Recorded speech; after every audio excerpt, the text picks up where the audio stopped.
με το βλέμμα του καλλιτέχνη.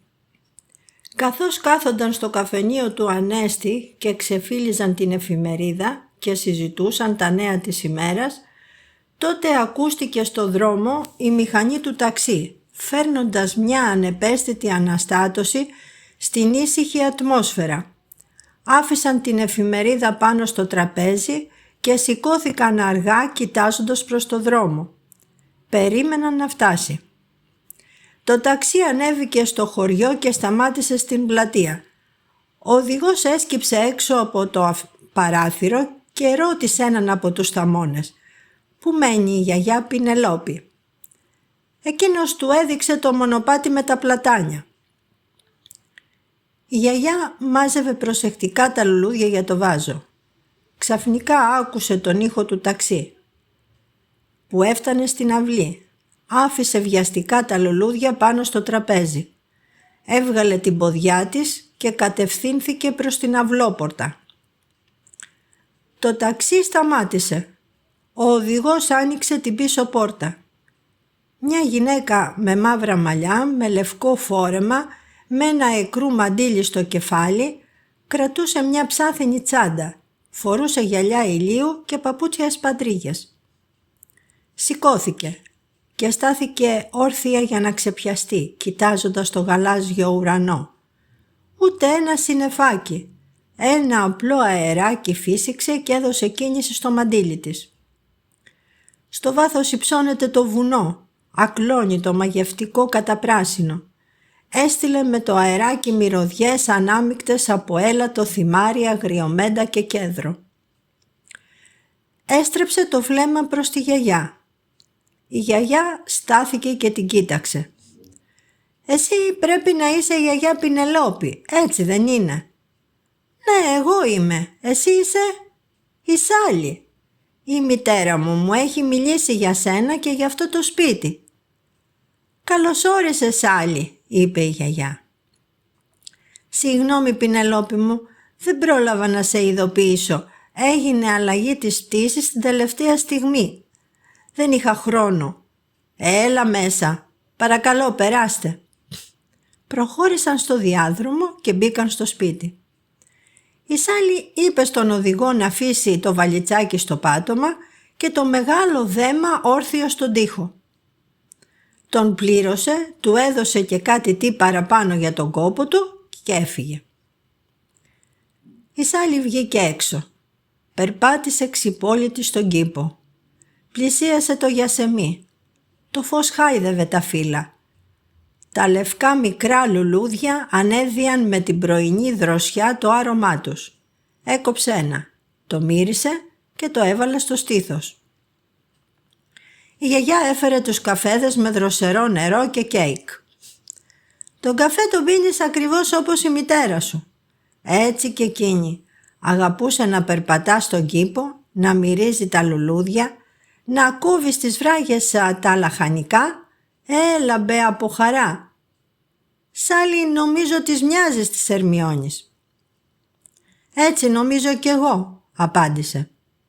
«Πινελόπη μου», είπε και μπήκε κατευθείαν για το λόγο της απρόσμενης επίσκεψης. «Έχω ενημερώσει την υπεύθυνη του μουσείου για τη δωρεά της μητέρας μου. Με περιμένουν αύριο στις 10 το πρωί». Η επιθυμία της μητέρας σου ήταν για μένα μεγάλη έκπληξη. Ο πατέρας της Ερμιόνης είχε έρθει στο χωριό πριν ξεσπάσει ο πόλεμος. Ήταν ζωγράφος. Το όνομά του ήταν William Galway. «Ο παππούς μου», είπε η Πινελόπη απευθυνόμενη στη Σάλη, «είχε προσφερθεί να παραχωρήσει στον William το σπιτάκι έξω στον κήπο, να κοιμάται και να ζωγραφίζει. Έφτιαχνε το τσάι του, βράζοντας το νερό σε ένα κατσαρολάκι στο τζάκι, που ήταν πάντα αναμένο. Η γιαγιά μου του πρόσφερε φρούτα, λαχανικά, κρασί. Συνήθως έτρωγε μαζί του τα βράδια. Ήταν λίγο παράξενος για τα δεδομένα του χωριού.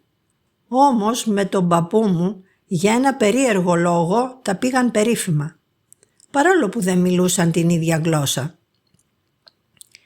Πήγαιναν στο βουνό με τα σύνεργα της ζωγραφικής πάνω στο γαϊδούρι. Τον άφηνε εκεί που ήθελε, να δουλέψει με την ησυχία του. Εκείνος, αφού πρώτα τελείωνε με τη συλλογή ξύλων, καμιά φορά έπαιρνε το τουφέκι μαζί του για το κυνήγι. Κοιτούσε τον ήλιο και επέστρεφε πίσω εκεί που τον είχε αφήσει. Τον έβρισκε να καπνίζει την πίπα του, στο ένα χέρι να κρατά την παλέτα με τα χρώματα και στο άλλο το πινέλο. «Άντε», του φώναζε, «αρκετά, πρέπει να φύγουμε, θα νυχτώσει», και του έδειχνε τον ήλιο.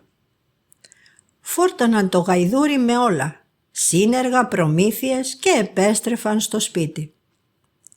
Καθόταν έξω στην αυλή, έτρωγαν χοιρινό με λαχανικά και έπιναν κρασάκι. Άναβαν την πίπα τους, τσούγκριζαν τα ποτήρια και έλεγαν ταυτόχρονα «Ο ένας γεια μας Γουίλι και ο άλλος γεια μας Θωμάς». Ζωγράφισε τον πίνακα οι νεροκουβαλίτρες στην πλατεία του χωριού. Έστεινε το καβαλέτο, τοποθετούσε το τελάρο με τον καμβά και καθόταν στο καρεκλάκι του και ζωγράφιζε. Εκεί έβλεπε τις γυναίκες να βάζουν τη στάμνα πάνω στο πηγάδι, να ρίχνουν το κουβά μέσα, να φέρνουν πάνω το νερό και να τις γεμίζουν. Γελούσαν με αστεία και πειράγματα μεταξύ τους, ενώ τα αγόρια τις παρατηρούσαν με το βλέμμα. Έμεινε περίπου 5 μήνες. Με το που άρχισε να χειμωνιάζει έφυγε πίσω στην Αγγλία. Δεν επέστρεψε ποτέ ξανά στο χωριό. Ώσπου μια μέρα ο ταχυδρόμος μας έφερε ένα γράμμα από την Ερμιόνη, χρόνια μετά τον πόλεμο. Δεν θυμάμαι ακριβώς πότε. Μας έγραφε για το θάνατο της Νέλης, της μητέρας της, στον βομβαρδισμό. Πόσο στοίχησε στην ίδια και στον πατέρα της. 2 χρόνια μετά πέθανε και ο Βίλιαμ. Ήταν μεγάλη έκπληξη για μένα όταν η Ερμιόνη μου τηλεφώνησε και με ρώτησε αν μπορούσα να τη φιλοξενήσω. Ήθελε να δει το χωριό όπου ο πατέρας της ζωγράφισε τον πίνακα οι νεροκουβαλίτρες. Συμφώνησα. Ήθελα πολύ να την γνωρίσω. Περάσαμε όμορφα. Τότε ήταν που αναρωτήθηκε τι θα κάνει τα έργα του πατέρα της. Δεν ήθελε να βγάλει χρήματα. Πίστευε ότι οι επισκέπτες που θα δουν τον πίνακα ίσως βρουν κάτι που αναζητούν. Βλέπεις, άργησε πολύ να καταλάβει ότι για κάποια πράγματα που την αφορούν μόνο αυτή αποφασίζει, και αυτό το κάνει τώρα. «Ναι, φυσικά», είπε η Σάλη. «Άλλαξε μετά την τελευταία επίσκεψη στο χωριό. Τώρα μένει εκεί που έμενε με τους γονείς της στην Κορνουάλη. Είναι πολύ χαρούμενη». «Πινελόπη μου, η μητέρα μου είπε να φύγουμε μαζί για την Κορνουάλη όταν τελειώσω. Θα μας περιμένει στο Πόλπερο». «Μου είπε ότι συμφώνησες όταν μιλήσατε στο τηλέφωνο, τότε που σου ανακοίνωσε την απόφασή της να δωρήσει στο μουσείο του χωριού τον πίνακα του πατέρα της. Έτσι δεν είναι?» Η Σάλη κοίταξε τη γιαγιά στα μάτια, περιμένοντας την επιβεβαίωση. Η γιαγιά της χαμογέλασε και της είπε «Δεν μπορούσα να της φέρω αντίρρηση. Το θέλω πολύ να επισκεφτώ τη μητέρα σου εκεί που έζησε μικρό παιδάκι», είπε η Πινελόπη. Ήταν τόσο πιστική στην επιχειρηματολογία της που δεν υπήρχε περίπτωση να διαφωνήσω. Ναι, αναφώνησα. «Μα τι σου είπε?» ρώτησε η Σάλη. Κάτι που θα μείνει μεταξύ μας», είπε χαμογελώντας. «Οκ», είπε εκείνη. Η ένταση είχε φύγει από μέσα της. «Είναι τόσο όμορφα εδώ», είπε. «Ο κήπος είναι πανέμορφος. Είχε δίκιο η μαμά όταν έλεγε πως ό,τι και να κάνω δεν είναι ο κήπος μου σαν της Πινελόπης. Είναι το κλίμα, το χώμα, πολλά Σάλη μου. Ίσως ακόμα και να υπερβάλλει η μητέρα σου». «Μου έδωσε κάτι να σου φέρω. Μια στιγμή. Το έχω στην τσάντα μου». Έβγαλε ένα χρυσοκίτρινο κουτάκι μέσα από την ψάθινη τσάντα και το έδωσε στην Πινελόπη. «Ευχαριστώ». είπε η γιαγιά και το άνοιξε. Μέσα ήταν κάτι τυλιγμένο σε χρωματιστό βαβάκι.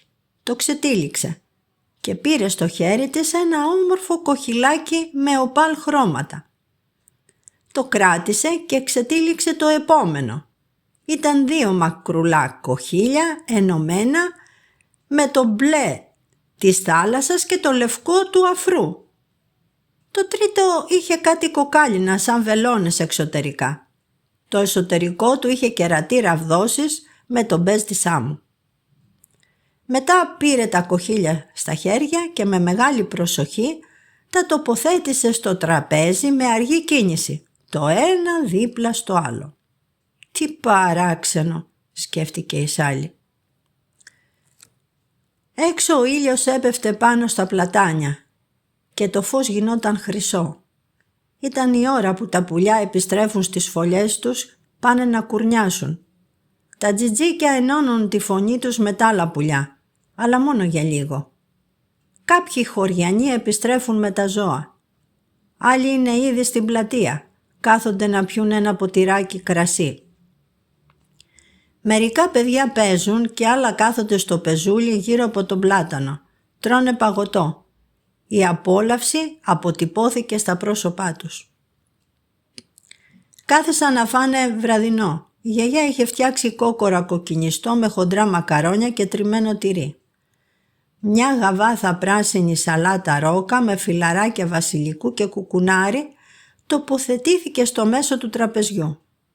Έβαλε στα ποτήρια κόκκινο κρασί και κάθισε να φάνε. Μετά συζήτησαν για την αυριανή συνάντηση. Η Σάλι εκδήλωσε την ανησυχία της. Η γιαγιά τη διαβεβαίωσε ότι η Ερμιόνη δεν έχει αφήσει περιθώρια για λάθη. «Όλα θα πάνε καλά, Σάλι μου, μην ανησυχείς, θα το δεις. Είναι όλα πολύ καλά οργανωμένα. Δεν καταλαβαίνω την ανησυχία σου. Έλα, έχω φτιάξει γλυκό που σου αρέσει, πουτίγκα σοκολάτα. Πήρα τη συνταγή από την Ερμιόνη. Πιστεύω να την έχω πετύχει. Δοκίμασε και πες μου. Εδώ είναι το τσάι σου, το γάλα, αν το προτιμάς». «Πινελόπη μου, απίστευτη έκπληξη. Όλα αυτά τα έφτιαξες για μένα. Σε ευχαριστώ, είσαι υπέροχη. Τώρα καταλαβαίνω γιατί επέμενε η μαμά μου να έρθω εδώ στο σπίτι σου. Νιώθω τόσο υπέροχα κι όμως σε ξέρω μόνο λίγες ώρες. Μου επιτρέπεις να σ' αγκαλιάσω?» «Μα φυσικά. Είσαι η κόρη της Ερμιόνης, της φίλης μου. Κατάλαβες τώρα. Δεν έχεις να ανησυχείς για τίποτα». Έκαναν μια ζεστή αγκαλιά. Ήπιαν το τσάι τους, έφαγαν την πετυχημένη πουτίκα σοκολάτας. Κουβέντιασαν για το χωριό. Η γιαγιά είπε στη Σάλι πως οι παλιοί κρατούν ακόμα τη μνήμη των παππούδων. Όλοι μιλούν για τον πίνακα. «Πριν φύγει ο παππούς σου, τον είχε δείξει ολοκληρωμένο στην πλατεία του χωριού», είπε. Οι γυναίκες έβλεπαν τα πρόσωπά τους στον πίνακα, κοιτούσαν με θαυμασμό και δέος. Τους έμεινε βαθιά χαραγμένη αυτή η μοναδική εμπειρία. Τώρα που ο πίνακας επιστρέφει στο χωριό, ανυπομονούν να το ξαναδούν. Είπαν καληνύχτα και πήγαν για ύπνο. Ήταν η ώρα να ξεκουραστούν. Ένα νυχτοπούλι πέταξε στο παράθυρο της Σάλι.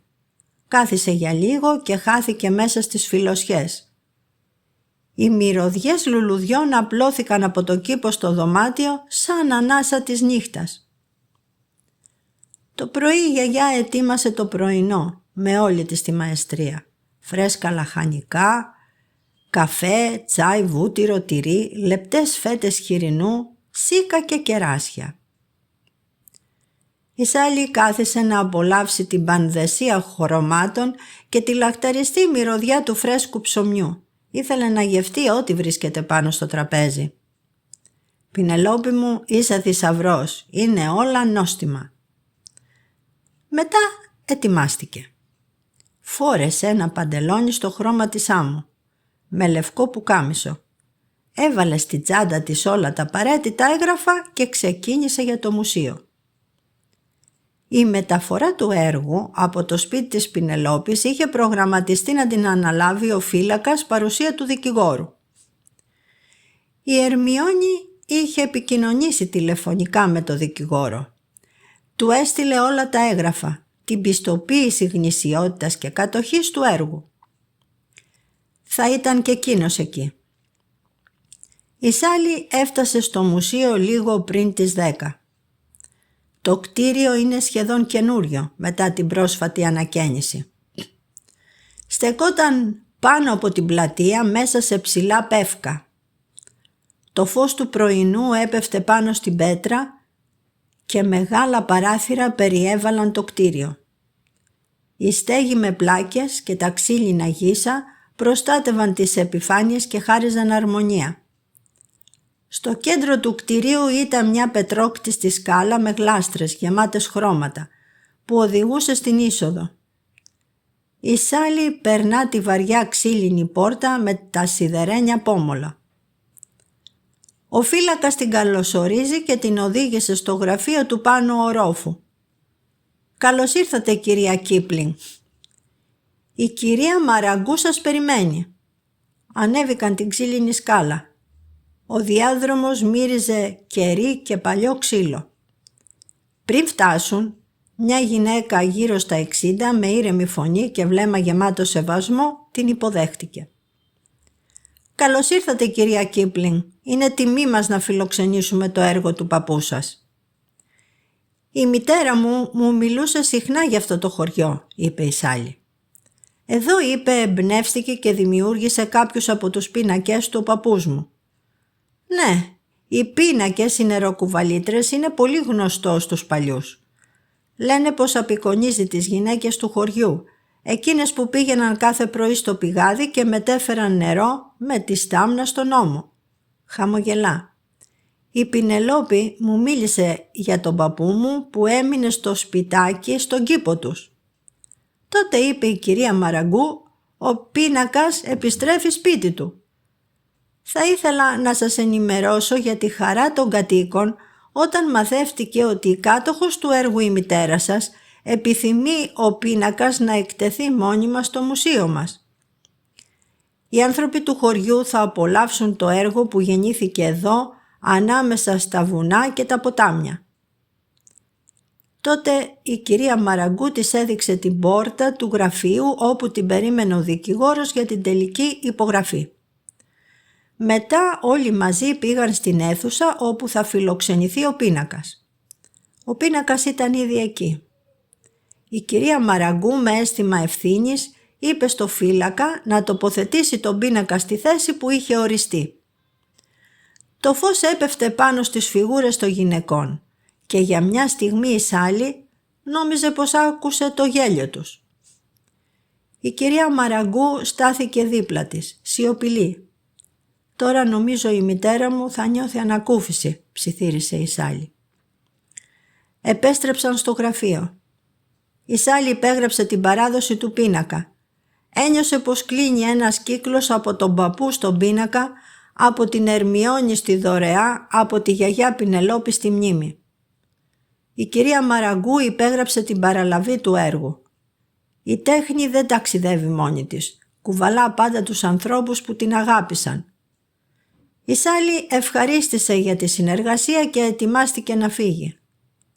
Τότε η κυρία Μαραγκού είπε «Αύριο θα οργανωθεί μια μικρή γιορτή στην πλατεία για να τιμήσουμε τη δωρήτρια. Θα μας τιμήσετε με την παρουσία σας, κυρία Κίπλινγκ.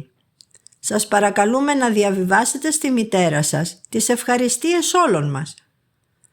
Θα γράψουμε δίπλα στο έργο «Δωρεά της οικογένειας Γκάλουεϊ, Ερμιόνη Κίπλινγκ». Η Σάλι ένιωσε ένα κύμα συγκίνησης. Δεν είναι απλώς μια τελετή. Είναι η επιστροφή μιας μνήμης στον τόπο της. Σκέφτηκε τη μητέρα της, τη γιαγιά Πινελόπη, τον παππού με την πίπα και το πινέλο. Όλοι τους με κάποιο τρόπο θα ήταν εκεί. «Θα είμαι εκεί», είπε η Σάλι. «Θα μεταφέρω στη μητέρα μου τις ευχαριστίες σας». Χαιρέτησε και κατέβηκε τη σκάλα με ανακούφιση. Ένιωσε πως είχε ολοκληρωθεί μια εκκρεμότητα που περίμενε υπομονετικά μέσα στην κούτα για χρόνια. «Επιτέλους», ψιθύρισε. Όταν έφτασε στο σπίτι, Τηλεφώνησε της Ερμιόνης. Μίλησαν αρκετή ώρα. Είχε τόσα πολλά να της πει.